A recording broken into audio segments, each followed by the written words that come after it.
नमस्कार साथियों, स्वागत करता हूं मैं अपने YouTube चैनल टीम वैकेंसी गुरु पर। तो दोस्तों, आज का वीडियो बहुत ही ज़्यादा खास होने वाला है। तो जो भी हमारी बहनें या फिर ब्रदर इस वीडियो को वॉच कर रहे हैं, कंप्लीट वॉच कीजिएगा, क्योंकि एएनएम 10,700 को लेकर के एक बहुत ही बेहतरीन जानकारी आप सभी को बताऊंगा। चाहे वो काउंसलिंग कब तक ऑर्गेनाइज किया जाएगा, और काउंसलिंग में कुछ यहाँ पर महत्वपूर्ण पॉइंट्स और कुछ महत्वपूर्ण बातें यहाँ पर बताने वाला हूँ। इसी के कारण से कई सारे लोग को फॉर्म जो कि काउंसलिंग में जाकर के रद्द हो जाता है, तो उसके बारे में भी आप लोग को जानकारी दूंगा। तो साथियों, जो भी मैं यहाँ पर पॉइंट्स बताने वाला हूँ, आप सभी उसे ध्यान से समझिएगा, क्योंकि बहुत ही महत्वपूर्ण, खास तौर पर ये काउंसलिंग के लिए ये वीडियो होने वाला है। तो चलिए दोस्तों, वीडियो को स्टार्ट कर लेते हैं और आपको डिटेल्स में जानकारी बताते हैं कि जहां पर ये स्क्रूटनी के पश्चात, यानी कि आप लोग का जो कि आपत्ति दर्ज कई सारे लोगों ने किए होंगे, कई सारे लोग जिनका कि सभी कुछ सही होगा वो नहीं भी किए होंगे, तो आपत्ति के बाद यानी कि इसके बाद का आगे का प्रोसेस क्या होगा, साथ में आपको काउंसलिंग को लेकर के कुछ डिटेल्स वाली जानकारी बताएंगे। बहुत ही इंपॉर्टेंट वीडियो है एएनएम 10,700 के लिए, तो अपने सभी साथियों के साथ इस वीडियो को कंप्लीट शेयर कीजिएगा। चलिए दोस्तों, वीडियो को स्टार्ट कर लेते हैं। सबसे पहले, और आप सभी से एक दरख्वास्त हमेशा से रहता है यार, जो भी चैनल पर नए आए हो चैनल को सब्सक्राइब कर दीजिएगा, क्योंकि ऐसे वीडियोस बनाने के लिए एक मोटिवेशन चाहिए। क्योंकि 15 से 20 मिनट आप लोग को जानकारी देता हूं और उसमें बहुत सारी एनर्जी लगती है, तो इस मेहनत को जो चैनल को सब्सक्राइब करके इस मेहनत को साकार कीजिएगा दोस्तों। और मैं दावे के अनुसार कह सकता हूं, ये सभी जानकारियां आपको कोई अदर प्लेटफॉर्म पर नहीं मिलेगा। तो चलिए जानकारी को शुरुआत करते हैं। सबसे पहले दोस्तों, यहाँ पर मैं मेनली जानकारी बताने वाला हूं, उसके बाद यहाँ पर काउंसलिंग के लिए भी कुछ जानकारी बताऊंगा। सबसे पहले दोस्तों, फोटोग्राफ्स को लेकर के यहाँ पर मैं एक जानकारी बताऊंगा। ये बीटीएससी का ऑफिशियली विज्ञापन के पेज है। अगर अभी तक आपने इसे पढ़ा नहीं है तो एक बार वीडियो को पॉज करके पढ़ लीजिएगा। ऐसे आप इसे डाउनलोड भी कर सकते हो, या फिर मैं टेलीग्राम पर सेंड कर दूंगा। जितना भी मैं आप सभी को सुविधा दे सकता हूं उतना देने की कोशिश करूंगा। तो जिन लोगों को भी चाहिए हो सके तो आप लोग टेलीग्राम पर मैसेज कर दीजिएगा, मैं आपको सेंड कर दूंगा। तो दोस्तों, सबसे पहला पॉइंट ये है आप सभी के लिए, आपका जो भी मोबाइल नंबर है उसे एक्टिवेट करा लीजिए, या फिर जो भी आपने ईमेल आईडी दिया है वो अभी एकदम आप लोग उसे देखते रहिए, क्योंकि पता है आप लोग को काउंसलिंग के लिए अब आप सभी को सूचना जारी होगा, और जैसे ही जिन लोगों का भी रिजल्ट नाम आएगा उन लोग को एसएमएस किया जाएगा, एसएमएस भी कर दिया जाएगा, साथ ही में ईमेल भी किया जाएगा। अभी तक आपको बीटीएससी के माध्यम से कोई भी सूचना नहीं आया होगा, लेकिन एसएमएस और ईमेल के माध्यम से आप सभी को बीटीएससी के माध्यम से जब आप लोग को काउंसलिंग के लिए बुलाए जाएंगे तो आने की पूरी गुंजाइश। लेकिन ये ऊपर स्पष्ट रूप से समझाया गया है, अगर आप यहां पर वो सभी चीज नहीं भी देखते हो, लेकिन आपको बीटीएससी का ऑफिशियली वेबसाइट बार बार देखते रहना है। हो सकता है कि आपको मैसेज भी ना किया जाए, ये आप ध्यान दीजिएगा, यहां पर स्पष्ट रूप से समझाया गया है।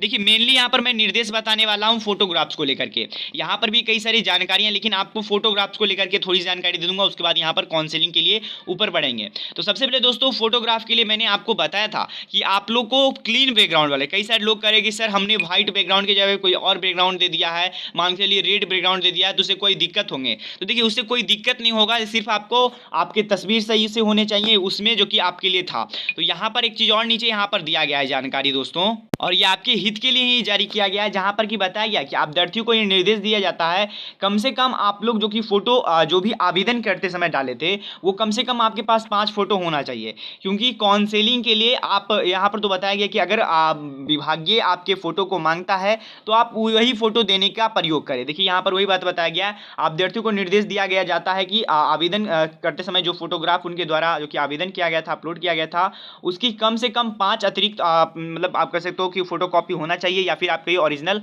ही आपके पास और भी उसके डुप्लीकेट होने चाहिए, पास रखिए, जिससे कि आने वाले समय में आप लोग के लिए आयोग के द्वारा मांगा जाता है तो वो आप जमा कर सकोगे।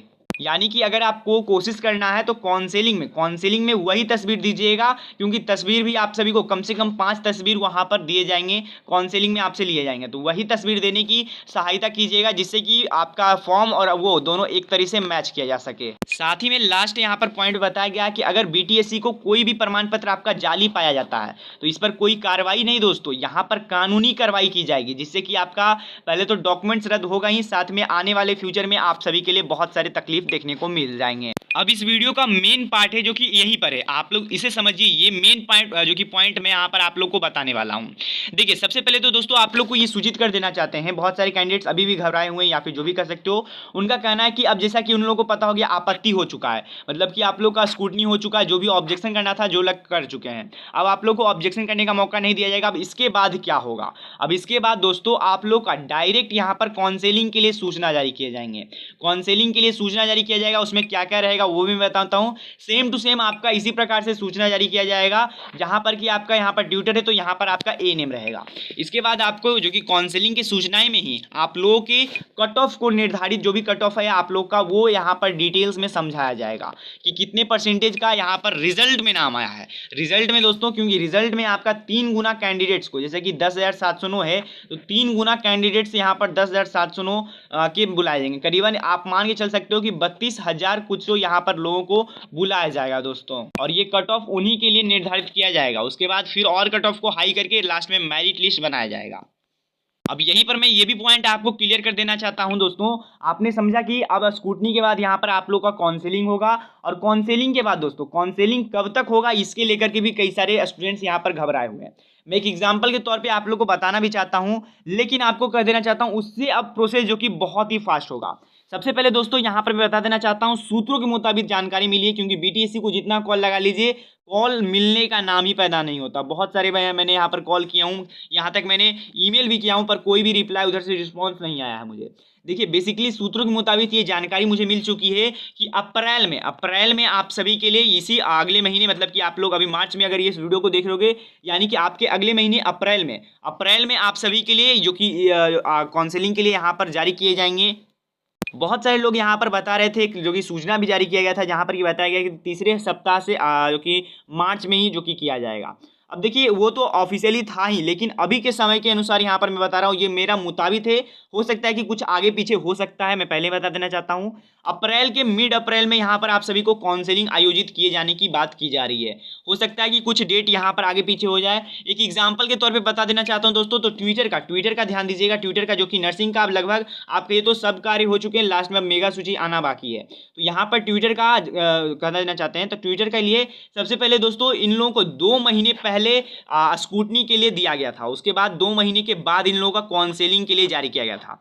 इनमें देरी किस कारण से हुई थी? तो इनमें देरी हुई थी क्योंकि इनमें फुल प्रोसेस इनमें नहीं चल रहा था, क्योंकि उसी समय से एएनएम का आप कह सकते हो कि जो कि फॉर्म छटा है, उनमें कई हजारों, मतलब कि कई हजार नहीं तो ये बहुत सारे दिन मेहनत किए गए, उसके बाद यहाँ पर हुए। तो मतलब कि बीटीएससी कार्य एएनएम के लिए काफ़ी समय से पहले से ही कर रहा था। तो आप लोगों को घबराना नहीं है कि आपका इसमें भी 2 महीने का समय लग जाएगा। मैं करीबन बता रहा हूँ 1 महीने से ज़्यादा नहीं लिया जाएगा, और 1 महीने में अब बहुत ही कम समय बचे हुए हैं। अप्रैल के मिड से आप लोग निश्चित हो जाइए, आप लोग का लगभग तय है कि आप लोग के लिए काउंसलिंग के लिए लिस्ट जारी किए जाएंगे। चलिए आपको डेट को भी यहाँ पर आप लोग को स्पष्ट रूप से समझ लिए। अब यहाँ पर बता देना चाहते हैं आपके काउंसलिंग में क्या क्या चीज़ रहेंगे। तो काउंसलिंग में आपके कट ऑफ रहेंगे और उसमें कुछ निर्देश रहेंगे जो कि आप लोग को समझना है, और इसमें मैं बताऊंगा भी क्या क्या निर्देश आप सभी के लिए रहेंगे।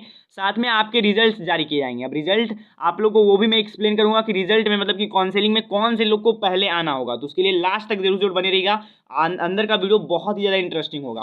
तो देखिए सबसे पहले दोस्तों यहाँ पर मैं आप लोग को बता देना चाहता हूँ, सबसे पहले निर्देश में, तो निर्देश में आप लोगों को क्या क्या डॉक्यूमेंट्स ले जाना है उसके रिगार्डिंग में एक सेपरेट वीडियो बनाऊंगा, लेकिन अभी के लिए मैं शॉर्ट में यहाँ पर बता देना चाहता हूँ आपको क्या क्या चीज़ ले जाना है। तो आप लोगों को यहाँ पर तो बताया गया कि 2 छात्रवृत्ति यानी कि फोटोकॉपी, लेकिन मेरी बात मानिएगा, कम से कम तो 3 से 4 यहाँ पर करा लीजिएगा।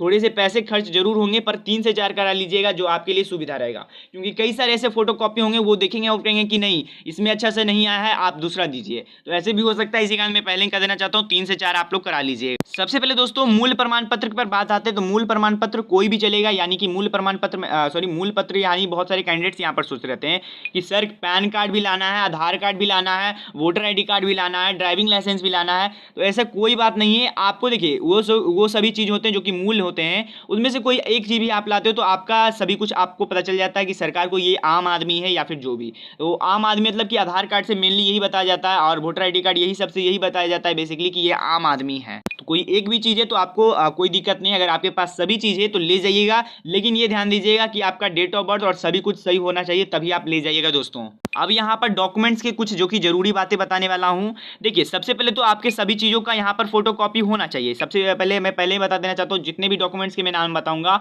सबका फोटोकॉपी आप पहले से करा लीजिएगा। साथ में अब यहाँ पर मैं जानकारी दे देना चाहता हूँ, कुछ तस्वीरें भी आपके वहाँ पर ले जाना है, तो तस्वीरों को आप तो ओरिजिनली ले जाइएगा तस्वीर। साथ में दोस्तों यहाँ पर सबसे पहले आप लोग का जो भी एएनएम का डिप्लोमा का कागज़ होता है, एएनएम के लिए भी बहुत सारे कागज़ होते हैं, फर्स्ट ईयर का, सेकेंड ईयर का, साथ में आपका बीएनआरसी से ध्यान दीजिएगा, बीएनआरसी वाला ही ले जाइएगा, बिहार नर्सिंग रजिस्ट्रेशन काउंसिल से आपने जो कि किया है आपका रजिस्ट्रेशन कागज़ है जो। साथ में बहुत सारे कैंडिडेट्स के पास डिप्लोमा जो कि कॉलेजेस से मंगवाए होंगे, तो वो डिप्लोमा भी आप लोग को जरूर ले जाना है।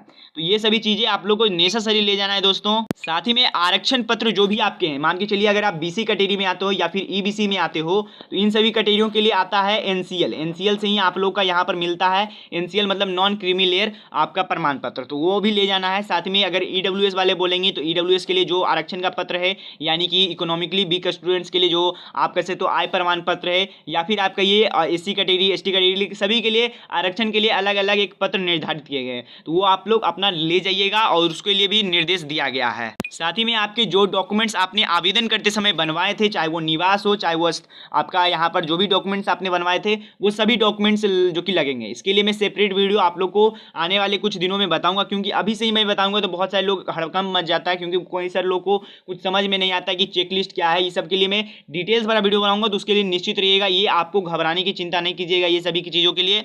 अब यहाँ पर मैं बताने वाला हूँ दोस्तों, कई सारे लोग ये गलतियाँ करते हैं जिससे कि उन लोगों को काउंसलिंग में फॉर्म रद्द हो जाता है। तो सबसे पहले जो कि निर्देश में आप लोग समझ लीजिए, निर्देश में ये बताया गया कि बीटीएससी दोस्तों एकदम स्वतंत्र होता है। अगर आप उनके जो भी उनको बताते हैं, आप वहाँ पे जाइए या फिर जो भी आपके अनुपाल करते हैं, मतलब आपको जो भी निर्देश देते हैं, अगर उस निर्देश का आप पालन नहीं करते हो तो हो सकता है कि बीटीएससी आपका फॉर्म रद्द कर दिया जाए। देखिए यहाँ पर स्पष्ट रूप से समझाया गया है, यहाँ पर बेसिकली बताया गया है कि जो कि निर्देश का अनुपालन नहीं करने वाले अभ्यर्थियों को अहिता और संबंधित निर्णय लिया जा सकता। आयोग स्वतंत्र है, मतलब कि आयोग बीटीएससी स्वतंत्र है, कोई भी यहाँ पर आपका अनुपालन देखा जाता है तो उसके लिए वो कोई भी निर्णय ले सकता है। यहाँ पर एक चीज़ और आप लोग को समझ लेना है, जिन लोगों का जिस दिन को काउंसलिंग के लिए और जिस टाइमिंग को लेकर के काउंसलिंग में बुलाया जाएगा उसी समय और उसी टाइमिंग में आना है, क्योंकि बहुत सारे कैंडिडेट्स ऐसे होते हैं, ये लिख कर ले लीजिए, 600 लोग में कम से कम तो 3 से 4 लोग ऐसे पाए जाएंगे ही जाएंगे जो कि काउंसलिंग में नहीं आएंगे अपने समय से,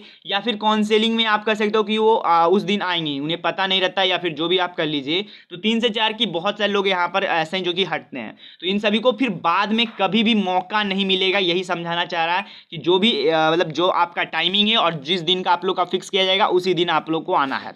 अब यहाँ पर मैं थोड़ा सा डिटेल्स में जानकारी बताने वाला हूँ कि आप लोग का काउंसलिंग के लिए डेटे कैसे निर्धारित किया जाएगा। क्या वो आपके नामों से, बहुत सारे कैंडिडेट्स यहाँ पर पूछना था कि सर अगर मेरा नाम ए से तो हमें काउंसलिंग में पहले बुलाया जाएगा, या फिर बी से तो हमें उसके बाद बुलाया जाएगा, मतलब कि आपका कह सकते हो ABCD से चलेगा, या फिर आपका ये आपका रोल नंबर से चलेगा, या फिर आपका ये तो यहाँ पर रजिस्ट्रेशन नंबर से चलेगा। तो पूरी जानकारी इसमें बताऊंगा, या फिर सीरियल नंबर से चलेगा वो भी मैं बताऊंगा।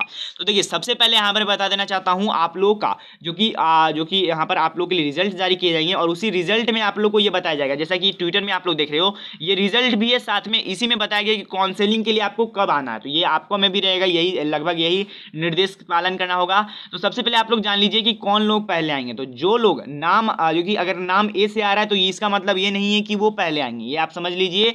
नाम से इस बार नहीं चलेगा, क्योंकि सीबीटी टेस्ट में ऐसे ही होता था कि जिनका नाम ए से उनका एक साथ एग्जाम होता था, ऐसे करके होता था। पर इसमें एक नया नियम है कि आप लोग के रजिस्ट्रेशन नंबर के हिसाब से ही आप लोग को यहाँ पर किया जाएगा। देखिए आपके जैसे कि रजिस्ट्रेशन नंबर आपने आवेदन किया था, एक तरह से समझ लीजिए कि रजिस्ट्रेशन नंबर आपके आवेदन के समय के अनुसार है, मतलब कि आवेदन करने का स्टार्ट हुआ था 1 तारीख से, जिन लोगों ने 1 से 2 दिनों के अंतराल में यहाँ पर अपना आवेदन सक्सेसफुल कर दिया था उन लोग को पहले बुलाने जाने की गुंजाइश है काउंसलिंग में। सबसे पहले तो दोस्तों इन्हीं जैसे जो पहले यहाँ पर आवेदन किए हैं उन्हीं के आधार पर रजिस्ट्रेशन नंबर तैयार हुआ है, और रजिस्ट्रेशन नंबर के ही आधार पर सीरियल नंबर तैयार होगा, और सीरियल नंबर के ही आधार पर आप सभी के लिए काउंसलिंग के लिए बुलाए जाएंगे। एक बहुत ही महत्वपूर्ण जानकारी मैं आप लोग को बता रहा हूँ, सीरियल नंबर के ही आधार पर आप सभी को काउंसलिंग में बुलाए जाएंगे, और यहाँ पर से आप लोग अपना सीरियल नंबर देख करके जो भी डेट यहाँ पर फिक्स किया जाएगा आप लोग को उस डेट को जाना होगा। कुछ इसी प्रकार से आप लोग को भी नाम रहेंगे, आपके रोल नंबर रहेंगे, और कुछ ज़्यादा डिटेल्स नहीं रहेगा, आपका नाम और आपका रोल नंबर रिजल्ट में आएगा। ये नहीं है कि आपके पिता का नाम आएगा या फिर जो भी।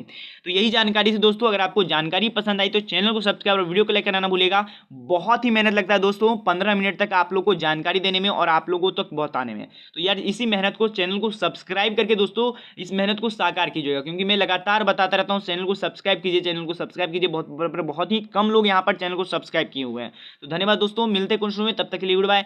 जय हिंद, जय भारत, वंदे मातरम। Thank you for watching my video. मिलते हैं कोई नेक्स्ट वीडियो में, तब तक के लिए गुड बाय।